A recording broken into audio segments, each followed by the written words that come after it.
Hey guys, this is Sportsman322 here. I don't usually do videos like this a lot, but I've decided to just show you guys what the iPad Mini is capable of, and what I've so far used it for, and how it has worked out for me. Um, as I said, I will be using this later in the summer to create four-wheeling videos and stuff like that, and we're gonna get.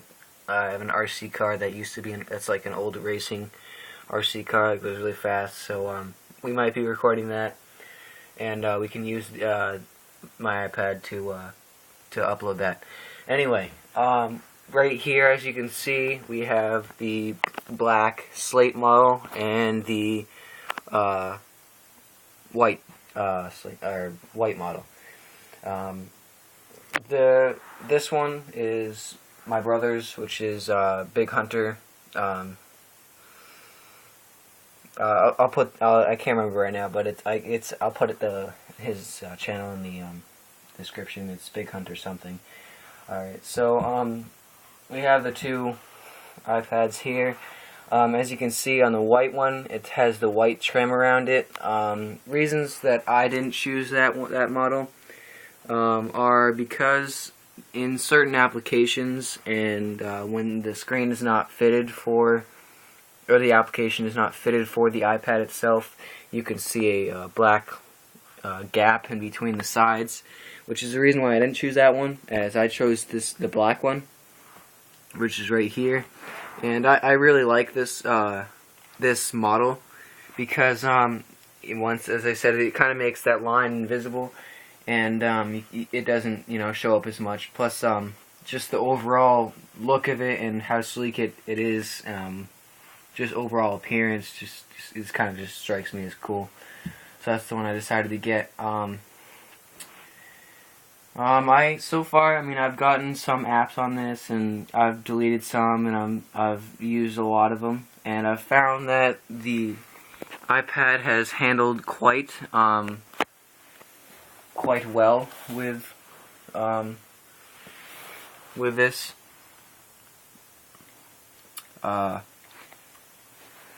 As you can see, this is the one with a lot of apps on it, and mine is a little bit more organized, which is over here.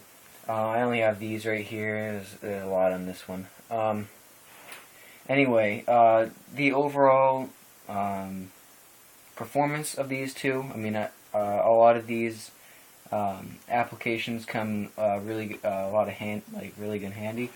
Like, I've used the reminders quite a bit. It's easy to add things and to get new things. So I guess what I'm going to show you, the things that I like most about this, most about the iPad, is the mobility and how fast it actually runs with the amount of apps that I have in it. As you can see, for some reason, I'm not really sure why, when I got the iPad, I didn't get the full 16 gigabytes that I had paid for. I had got like maybe 13 or something like that. I don't know if that was out with a new update, maybe because it just took up space. But as soon as I got it, the day after it Apple came out with an update.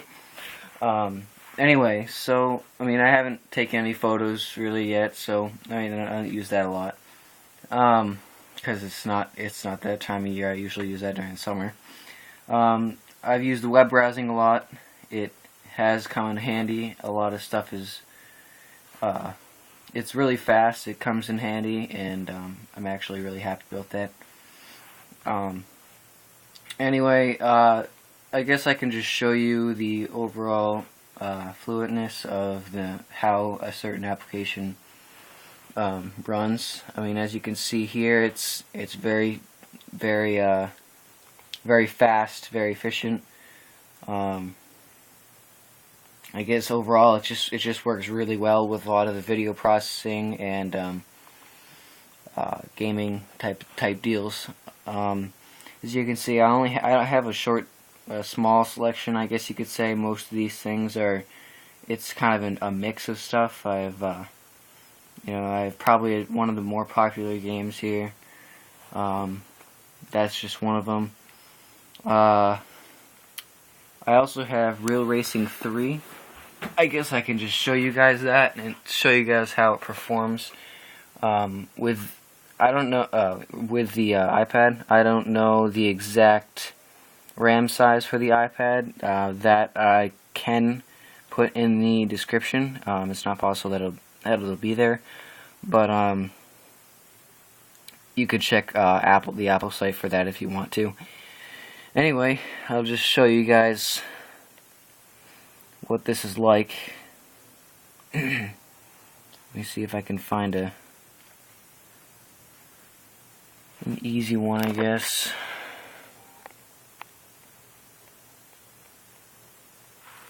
Alright, so let's try this one.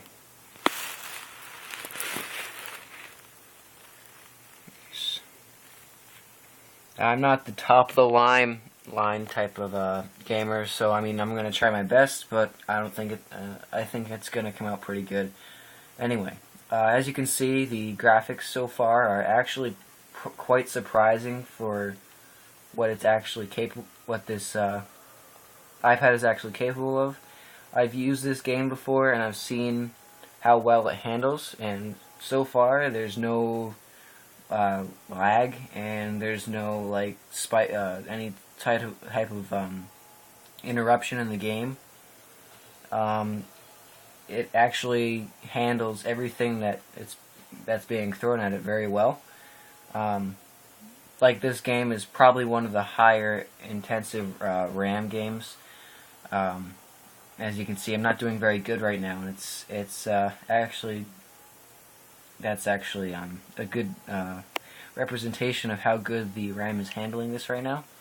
I know the iPad doesn't have a lot of RAM with it, but it handles games just like this very well, and I'm actually pretty pleased like that with that.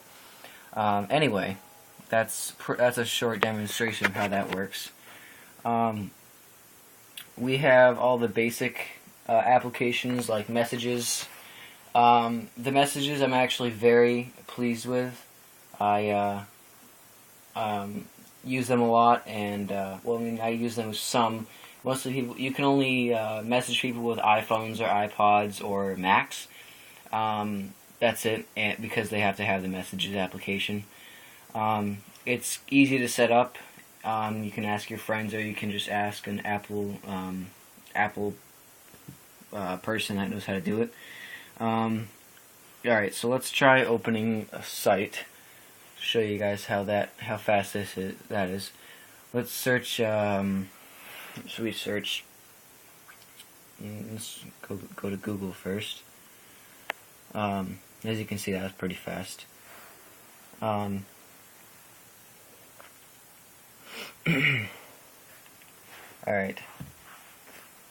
So I'm gonna type in. What should we say? You could say YouTube. See, as you can see, that was amazingly fast, and it didn't even load anything. It was just like a regular desktop. Everything still loads perfectly fine. It's all set and ready to go. It handles very well, and I really like that. Because when you're on the go and you really need to search something, then it's really handy. One of the things that I do like about this, I've never had an iPad before, so this may be new to some people and this may not be new, is that you can actually close out of the application, like just by using 4 or 5 fingers to just close out of it like this, like that. You can do it to any application. Just after it loads, you can just close it like that. One other thing I found cool also about this is that you can open up some applications here for a second. Is that you can, once you have an application open, like say if I have this open, and you know that you have to go to your contacts, you go straight to the side, and then that's just like that. Or say you want to go to your photos, you just swipe that, just go straight to the side, and you can load everything, and it automatically just starts right up, and it's all good. I don't know why that was on. Anyway, that's I guess that's about it. We can go through this for the last last part of the video here. I always have Do Not Disturb on. I don't know why. I bring this to school quite a bit, so I keep that on, and it doesn't notify me for like any messages or game center stuff or anything like that. The sounds I keep always pretty much off. I mean, even though it's not really that annoying, it just keep it off. iCloud, I've heard iCloud of being very battery consuming, so I've tended to keep that off a lot too. I haven't used it yet, so I don't really know exactly what it is. If you want to, if anyone wants to let me know what that is, then you feel free to in the comments. You can also help out possibly other people that are having that same problem. Google Maps, I guess I can show you that actually right now.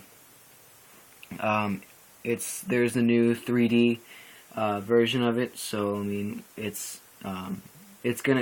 okay, but there's just small little things here and there that that could be made or revised better, and I'm sure that's going to be coming out really soon anyway. So that's pretty much what it is. I mean, we could try the 3D. Let's go here. Let's go to New York. New York. Alright, and we can check out the 3D.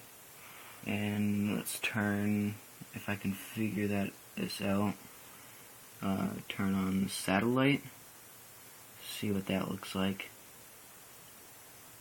Alright, so you can see here that it's very clear in the displays. Like right there, you could see a small little spike there. The thing I like most about this is that you can see each and every building it's actually standing up. You can zoom right down to the